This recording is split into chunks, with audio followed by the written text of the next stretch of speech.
Hi hello welcome to Aadab Hyderabad. నేను మీ journalist Sai. కేంద్ర పౌర విమానయాన శాఖ మంత్రి కింజపు రామ్మోహన్ నాయుడు గారు ఇండిగో విమాన సంక్షోభం నేపథ్యంలో చాలా ఒత్తిడి ఎదుర్కొంటున్నారు. జాతీయ మీడియా అయితే ఇష్యూ మీద ఫుల్ ఫోకస్ చేస్తూ కేంద్ర మంత్రిని గట్టిగా టార్గెట్ చేసింది. వేలాది మంది ప్రయాణికులు వారితో పాటే ప్రభావితమవుతున్న మరిన్ని వేల మంది ప్రజలతో ఇండిగో అతిపెద్ద సంక్షోభాన్ని దేశంలో క్రియేట్ చేసింది. ఈ కష్ట సమయంలో రామ్మోహన్ తాను చేయాల్సినవి అన్నీ చేస్తున్నారు. అయితే ఆయనకు విపక్షాల నుంచి పెద్ద ఎత్తున విమర్శలు వస్తున్నాయి, అలాగే మీడియా నుంచి కూడా. అయితే ఇంతటి క్లిష్టమైన వేళ కూడా ఎక్కడా తగ్గకుండా తాను అనుకున్న విధంగా సంక్షోభాన్ని క్లియర్ చేసే పనిలో ఈ మంత్రి ఉన్నారు. ఆయన రాత్రి పగలు తేడా లేకుండా సమయం వెచ్చించి మరీ ఓ కొలిక్కి తీసుకొస్తున్నారు.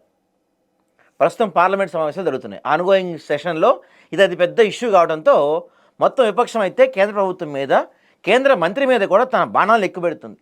కానీ రామ్మోహన్ తనకున్న వాగ్దాటితో, సమయస్ఫూర్తితో ధీటుగా వాటిని ఎదుర్కొంటూ పదునైన జవాబులు ఇస్తున్నారు.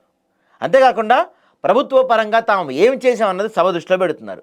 ఇలా ఒకవైపు శాఖాపరంగా ఒత్తిడి, మరోవైపు జాతీయ మీడియా, ఇంకోవైపు పార్లమెంటు ప్రతిపక్షం, ఈ విధంగా ముప్పేట ఇబ్బందులు ఒకేసారి ఎదుర్కొంటున్న రామ్మోహన్కు అతిపెద్ద అండ లభించింది. ప్రధాని మోడీ డైరెక్ట్గా ఆయన వచ్చి శభాష్ రామ్మోహన్ ప్రశంసించారట. సరైన సమయంలో ఏకంగా సమయస్ఫూర్తితో వ్యవహరించారంటూ కేంద్ర మంత్రి రామ్మోహన్ నాయుడిని నరేంద్ర మోడీ ప్రశంసలతో ముంచెత్తారంట. శాఖాపరంగా సరైన నిర్ణయాలు తీసుకున్నారని కూడా మోడీ చెప్పడం విశేషం. మీ పనితీరు బేషుగ్గా ఉందని, క్లిష్ట సమయంలో సమర్థవంతంగా వ్యవహరిస్తున్నారని మోడీ మెచ్చుకోవటం హైలైట్ పాయింట్ ఇక్కడ. విపక్షాల విమర్శలను ఏమాత్రం పట్టించుకోవద్దని, మీ పని మీరు చేసుకుంటూ పోవాలని మోడీ రామ్మోహన్కి సూచించడం గమనార్హం. దేశాన్ని ఏలే ప్రధాని నుంచి కేంద్ర మంత్రికి ఈ స్థాయి మద్దతు దక్కడం అంటే నిజంగా గ్రేట్ అంటున్నారు. పైగా మీ పనితీరు బాగుందని ప్రశంసించడం కూడా గొప్ప. ఇక చూస్తే రామ్మోహన్ విపక్షాలకు అటు లోక్సభ, ఇటు రాజ్యసభలో వివరణ ఇవ్వడమే కాకుండా శాఖాపరంగా ధీటైన తీరులో చెప్పాల్సింది చెప్పారంటున్నారు. కేంద్రం తీసుకుంటున్న చర్యల గురించి ఆయన చక్కగా వివరిస్తూ మోడీ ప్రభుత్వాన్ని పూర్తి స్థాయిలో వెనకేసుకొచ్చారు. వారం రోజుల నుంచి చూస్తే ఇండిగో ఎయిర్లైన్స్ చెందిన వందలాది విమానాలు రద్దు కావడంతో అది పెద్ద సంక్షోభానికి దారితీసింది. అంతేకాకుండా దేశవ్యాప్తంగా ప్రయాణికులు అధిక సంఖ్యలో ఈ సమస్యకు ప్రభావితం అయ్యారు.